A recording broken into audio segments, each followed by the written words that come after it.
मला सून आली की मी मस्त आराम करणार आणि तिला काम लावणार. पण मी तिथं 10 वाजता उठते तर ती किती वाजता उठत? मला तिथं टी शर्ट पॅन्ट घातल्याशिवाय जमत नाही. तिला कसं म्हणू की आम्ही 24 तास डोक्यावर पदर घेऊन राहत होतो म्हणून. आणि मला तिथं बाहेरचं पिझ्झा बर्गर नूडल्स खायची सवय आहे. तिला कसं म्हणू खाऊ नको चांगलं नसते.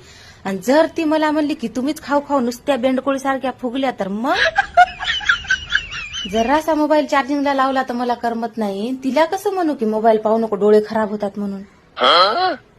मला इथं पिशासारखी राहायची सवय आहे. तिला कसं म्हणू की मी नाहीतर पण लई चांगली राहत होती. मी माझ्या सासूला मम्मी म्हणते तर ती मला काय म्हणल? मॉम म्हणल का दुसरं काय म्हणल का डायरेक्ट नावानंच हाक मारल? मई सासू मला पाहायला आलती तेव्हा म्हणली होती पुरणाच्या पोळ्या बनवून दाखव. मी तिला पाहायला गेल्यावर काय म्हणू रील बनवून दाखव? आमचं लयच अवघड झालं रे देवा. मला सून आली की मी